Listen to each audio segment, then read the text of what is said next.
War had always been a game of numbers, strategies, and superior firepower. At least that's what the Galactic Council believed, until humans entered the battlefield and rewrote the rules with something no species could quantify. Get down. The words came sharp, commanding, and cut through the roar of distant explosions. The blast doors barely had time to seal before the corridor behind them buckled inward, torn apart by a concussive detonation. Heat lashed at the edges of the entrance, flickering tongues of energy searing the air where soldiers had been standing moments before.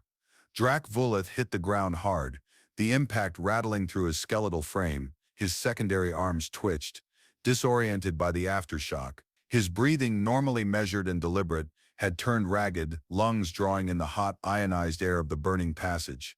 He forced himself to focus, turning his gaze to the human crouched beside him, sidearm raised, expression unreadable beneath the flickering red glow of emergency lighting. Asher Hedion. He had reacted before the danger was fully realized, before the explosion had even begun. There was no hesitation, no wasted movement, just instantaneous action, as if his body knew what was coming before the threat had even materialized. Vuleth had seen reflexes before. Every species in the Galactic Consortium had some form of instinctual response. But this was something else. Hedion flicked his eyes toward Vuleth, sharp as a blade catching light. On your feet. We move now or we die in the next blast. It wasn't a suggestion. Vuleth pushed himself up, his limbs trembling slightly from the sensory overload. His mind raced, trying to piece together how they'd ended up here. Just hours ago, this had been a controlled experiment, a simple combat stress test conducted in a sealed laboratory under the careful eyes of the Galactic Warfare Analysis Bureau. Now the research station was on high alert, emergency lockdown protocols engaged. A malfunction? Sabotage? He didn't know. What he did know was that Hedion had been right every time he'd given an order, and that terrified him. They sprinted down the dimly lit corridor, the deck plating vibrating beneath their feet. Overhead the warning klaxons howled, a dissonant chorus against the erratic flicker of laser plasma display panels broadcasting station-wide alerts. Somewhere deep within the structure, something ruptured, a tremor shuddered through the walls followed by the distant cascade of collapsing infrastructure. The station was coming apart. Vuleth, report. The transmission crackled through his comlink. Vorik Shuan's voice strained with urgency. Vuleth tapped the side of his earpiece, pushing down the rising dread. Alive, moving with Hedion. What the hell is happening? Containment breach. But this, a burst of static cut through the message before Vorik's voice returned. Lower, grimmer. This wasn't an accident. Vuleth's stomach coiled. A test gone wrong was one thing. An orchestrated event was another. He shot a look at Hedion, who had already figured as much. His stance had shifted, posture lowering slightly, an edge of readiness humming beneath the surface. Something ahead caught his attention. A sound, subtle, but wrong. A presence moving just beyond the next junction. Without hesitation, Hedion seized Vuleth's shoulder and yanked him back against the corridor wall. The scientist barely had time to register the motion before a stream of plasma fire carved through the space where he had just stood. The enemy wasn't galactic security. Their armor was reinforced for direct engagement, their weapons military grade. They weren't here to contain a breach. They were here to kill. Hedion moved before the assailants could adjust their aim. One step into their line of sight, 3 shots in rapid succession, each fired mid-motion, each a kill shot. No wasted movement, no recalculating aim, just an execution of action so fluid it bordered on unnatural. One of the attackers, the last to fall, managed a single breath of realization before his weapon was wrenched from his grip. Hedion's boot slammed against his knee, sending him sprawling, gun twisted free and turned back on him. A single shot, clean, decisive. No flourish, no hesitation. Vuleth barely registered that the fight was already over. His gaze flickered to the fallen soldiers, then back to Hedion, who was already scanning the corridor ahead, weapon angled low but ready. His expression remained neutral, untouched by adrenaline or exertion. It shouldn't have been possible. Even trained combat specialists required a moment to process engagement, to assess threats, weigh variables, plan next moves. Hedion had done all of that in less than a heartbeat, without a single wasted thought, And the worst part, he wasn't even reacting to them. He had known they were there before they moved. That wasn't normal, Volith murmured. His voice quieter than he intended. Hadian didn't look at him, wasn't supposed to be. Volith felt his skin tighten. You knew they were there before you saw them. A pause, not of uncertainty, of consideration. Doesn't matter what I knew, Hadian said. Matters that they're dead, and we're not. Volith swallowed the protest rising in his throat. The logical part of his brain demanded an answer, an explanation that fit within the constraints of biology and known military science. But nothing about this followed the patterns of trained combat behavior. They moved again, deeper into the station, toward whatever remained of the control center. The corridors grew darker, the failing emergency lights pulsing like dying stars in a collapsed nebula. Volith forced himself to focus. He needed to catalog every detail, every irregularity, because this was no longer an experiment. And the terrifying question clawing at the back of his mind, the one he refused to voice, was this: if Hadian was only one man, what happened when there were thousands? That shouldn't have been possible. Drak Volith barely realized he'd spoken aloud. His secondary arms clenched involuntarily, the tension in his joints making them ache. The corridor ahead was littered with the fallen elite strike soldiers, who had never even gotten the chance to fire. Hadian hadn't dodged their attacks. He had moved before they'd had a chance to engage. The human rolled his shoulders, checking his weapon's charge with a glance, completely unfazed. Volith's mind twisted through the implications, like a labyrinth with no exit. How? No predictive software, no combat simulations had ever accounted for a response time that bordered on precognition. Hadian turned to him, unreadable as always. You still need proof, don't you? Volith swallowed, throat dry. I need data, then let's get you some. They moved swiftly, navigating the emergency-lit corridors toward the research sector. The heads-up displays, mounted along the walls, flickered with critical alerts. The station's automated defenses had already engaged, sealing high-risk areas and scrambling security teams. But who were they fighting? The enemy had come prepared, breaching with a level of precision that suggested inside knowledge. Volith's research team was waiting.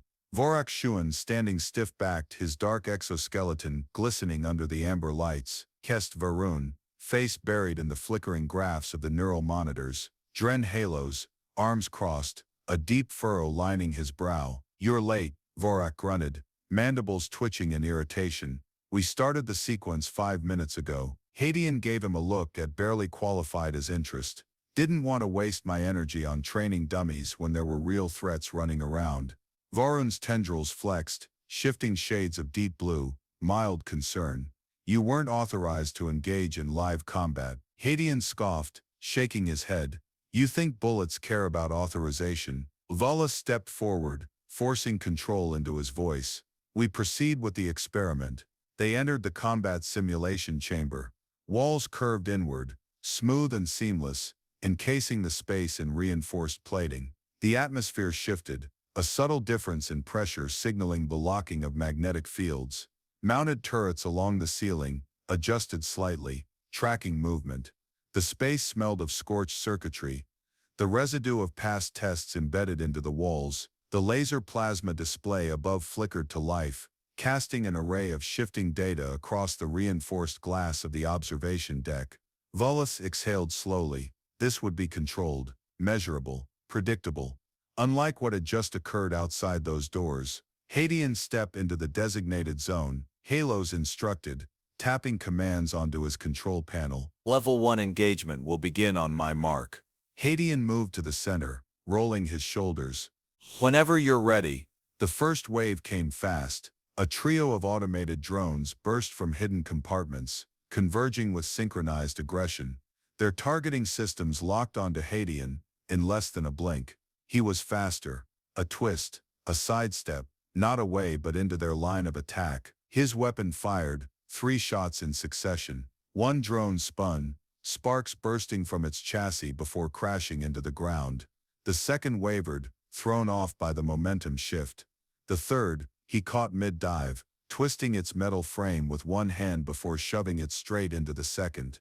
Destruction in under 3 seconds. Silence. Halo's fingers hovered over the control panel. That was warm-up. Wallace's pulse pounded as he turned to Varun. The neurologist was already shifting through the data feed, tendrils curled in unease. He's not processing movement like we do. He's not planning his next move. He's reacting to stimulus before it fully manifests. Vorak finished, arms crossed.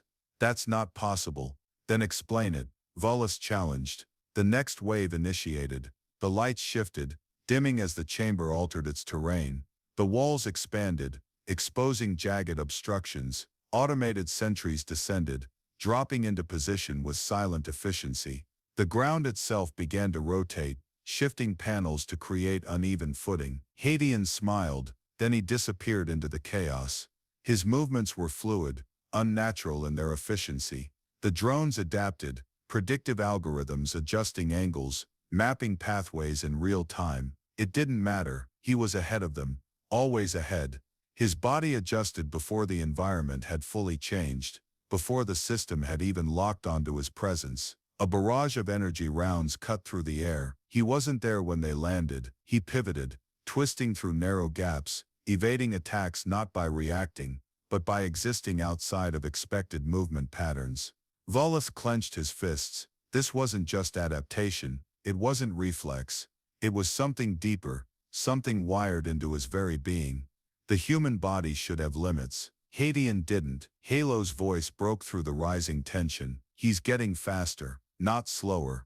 Wallace glanced at the readings. Heart rate climbing, cortisol spikes, neural activity off the charts. Combat stress should degrade motor function, not enhance it, Varun muttered. He should be experiencing fatigue. Yet the opposite was happening. The drones upgraded their offensive, shifting to lethal protocols. Hadian responded by moving faster, sharper, deadlier. He grabbed one drone, mid-flight, wrenching it around to absorb incoming fire before launching it into another. He didn't slow when the chamber walls collapsed inward, tightening his field of movement. He used it. A wall panel shifted. He scaled it, flipping mid-air to land behind a turret before snapping its power relay. Another drone shot around at his exposed side. He didn't block. He moved into it, redirecting the momentum, spinning with the shot rather than resisting it. By the time the final enemy unit disarmed, the simulation terminated. The chamber reverted to neutral mode. The overhead display flashed in bold red. Human subject, 0 damage taken, no wasted breath, no strain. Hadian exhaled, stretching his arms. That it? Wallace couldn't answer. The weight of the revelation settled, cold and heavy.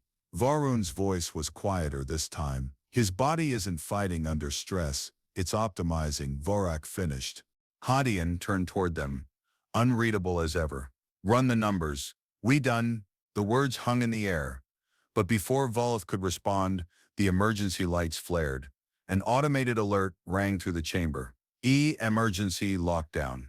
All personnel report to designated safety zones. Halo's fingers darted over his console. This isn't part of the test. A heavy shudder rippled through the station. Somewhere deep within its structure, something had gone very, very wrong. Weapons up now. Hadian's voice carried no urgency, no panic, only certainty.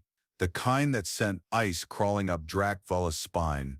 The emergency klaxons blared, a chaotic clash of sharp alarms and scrambled audio feeds. The overhead laser plasma displays pulsed with warnings.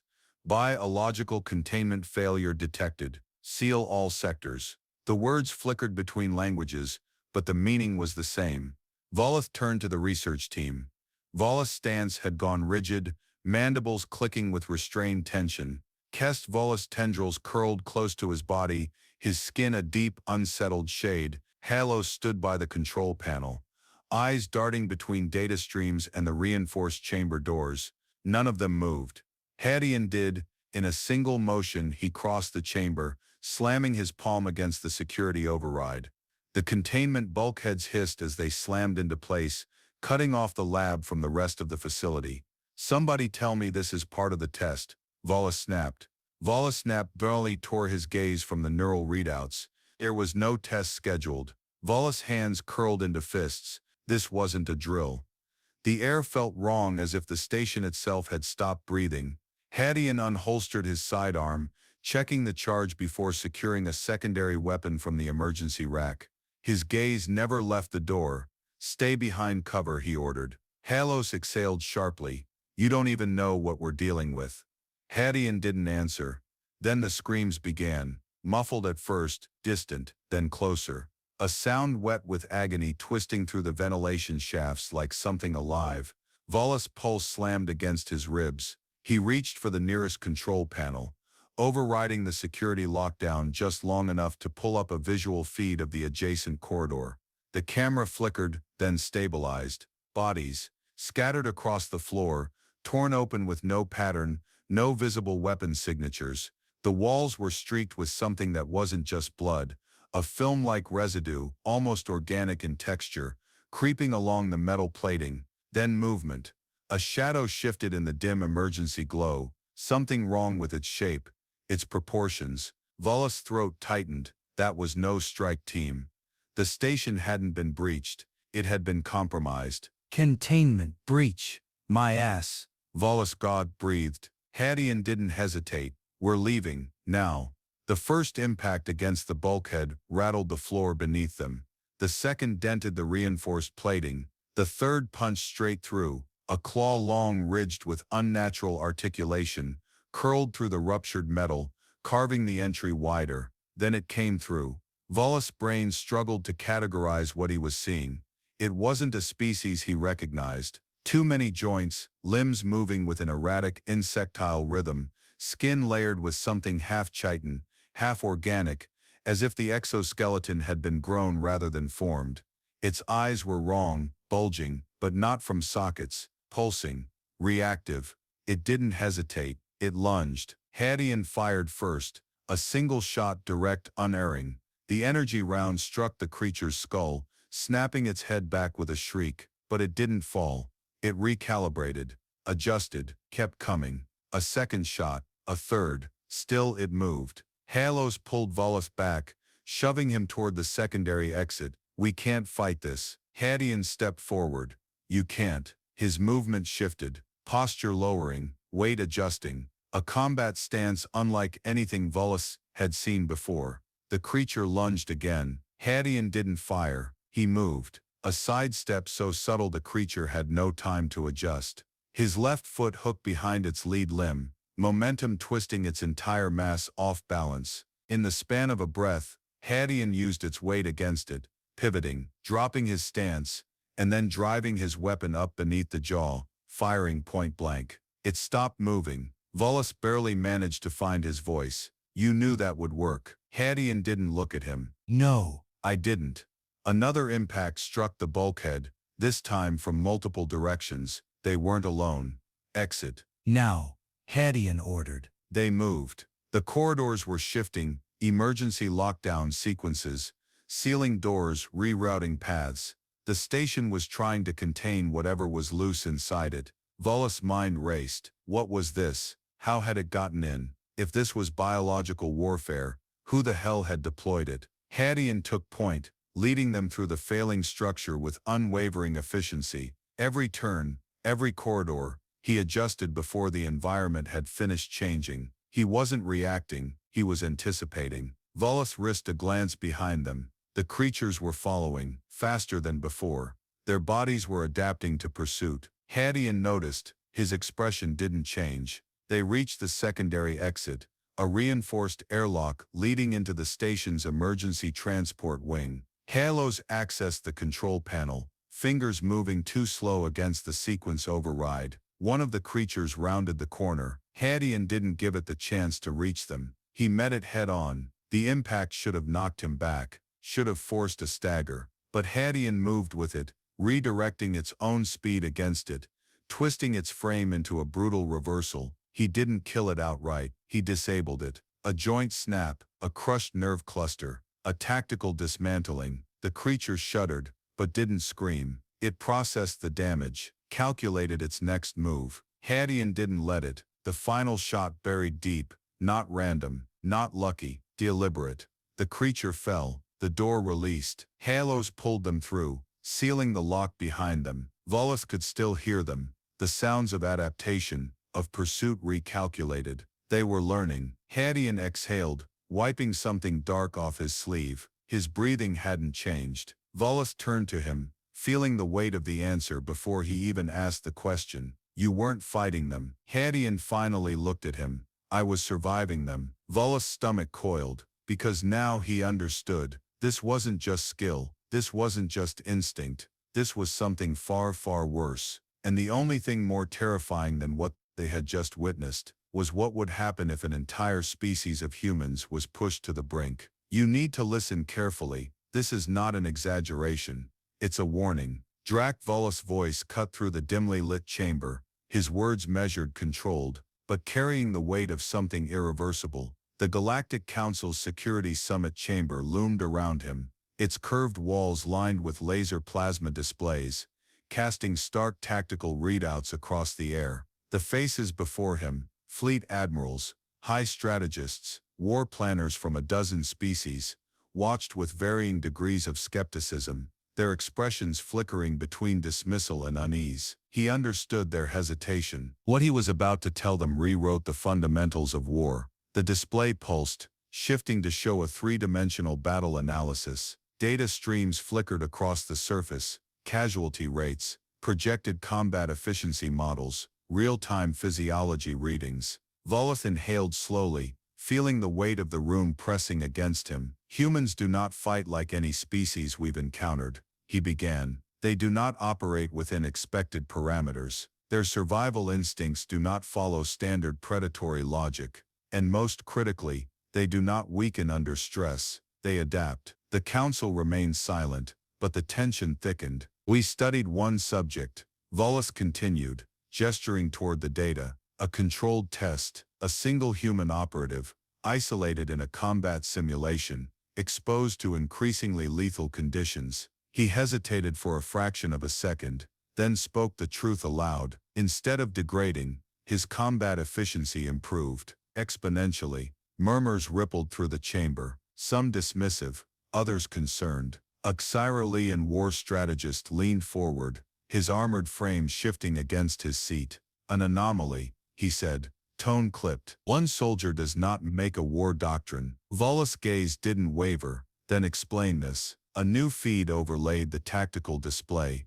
raw combat footage from the breach. The chamber darkened slightly as the video played, the station's corridors, emergency lights flickering, movement blurring too fast for predictive systems to process. Hadian, the security drones tracking his motion, lagged behind. The hostiles, unnamed, unknown, failed to anticipate his movement. The model projected their response times, each fraction of a second slower than the human. Each slower response ended in their death. The video ended. Silence followed. Volith turned back to the council. You assume this is an isolated event. It isn't. He tapped a control panel, and a new set of data materialized. This is a compiled physiological analysis of human neurological adaptation under combat stress. The readings flashed across the air: hormonal cascades, neural impulse acceleration, sensory integration efficiency. Other species experience stress degradation,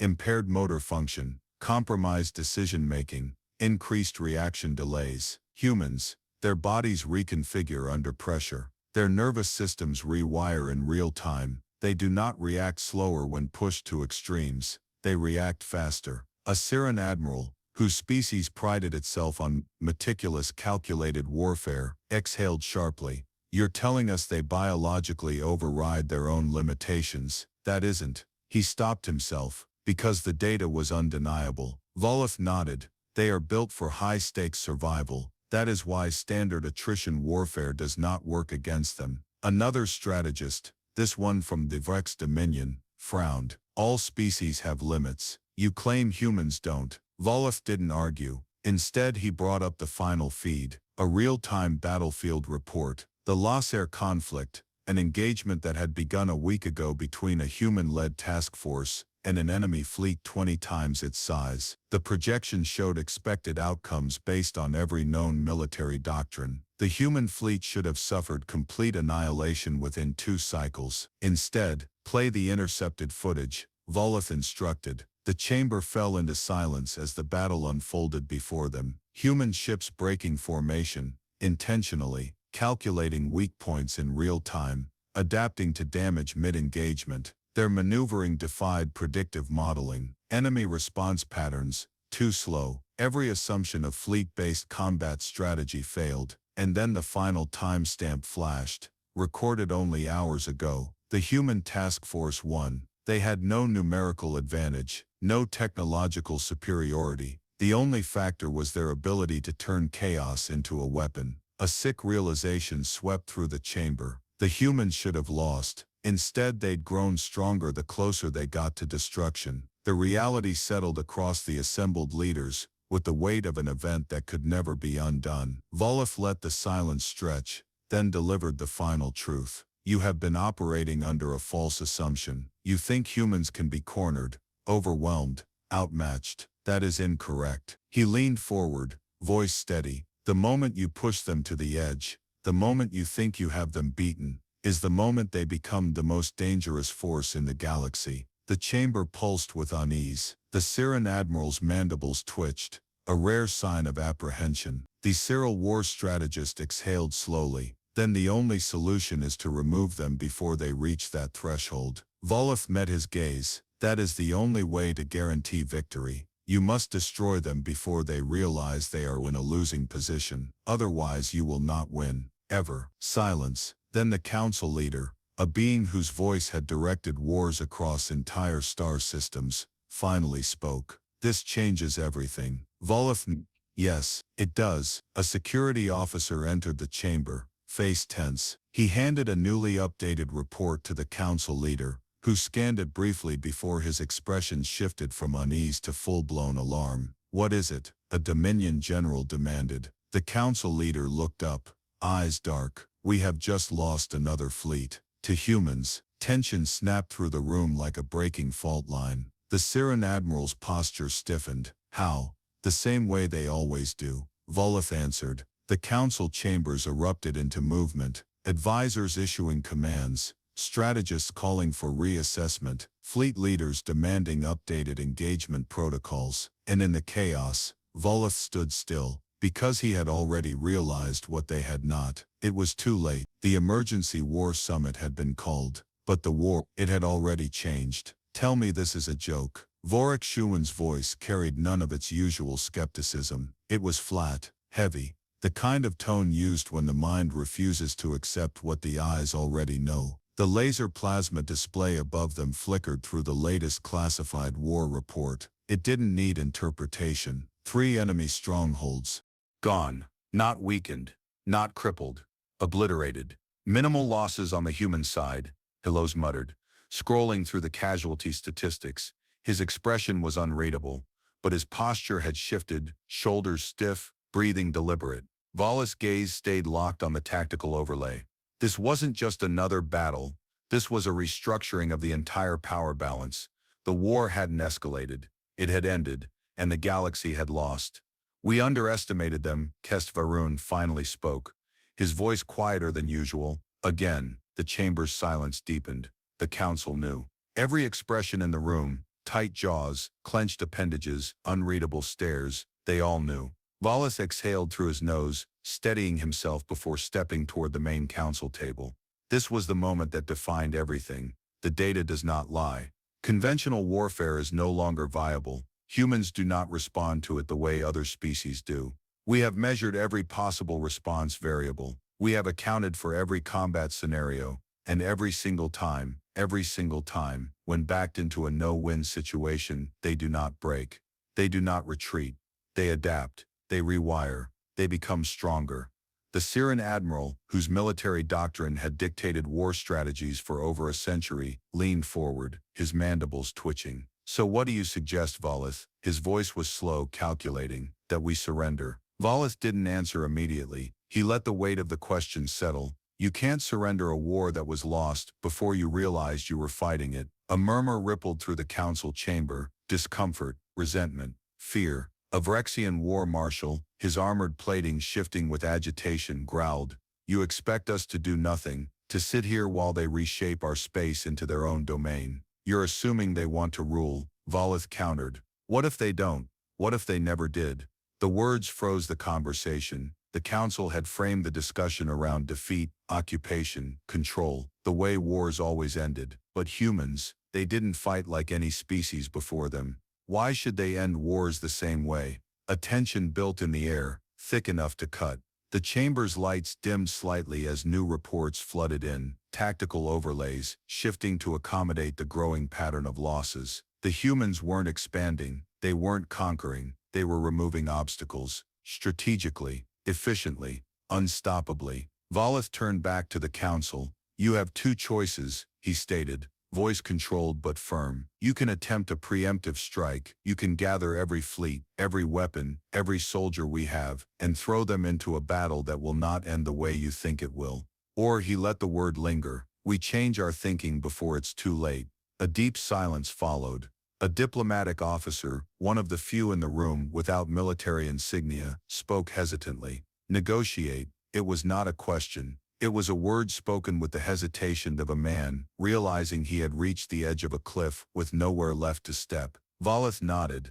This is not a war we are equipped to fight. If humanity continues down this path, it will not be one empire that falls, it will be all of them. The Siren admiral's mandibles clicked, his mind already running through calculations. You expect us to enter into a treaty with a species that does not need us. I expect you to understand that there are things worse than surrender. Volith replied. Irrelevance, obsolescence, a slow fade into extinction, while something stronger takes your place. The admiral said nothing. He didn't need to. Everyone in that room understood the weight of those words. A notification flashed across the central display. A live combat feed. Volith turned to the display, pulse steady but tight in his throat. The footage was raw, still streaming. A battlefield, human forces pinned, outnumbered, surrounded, an obvious death trap.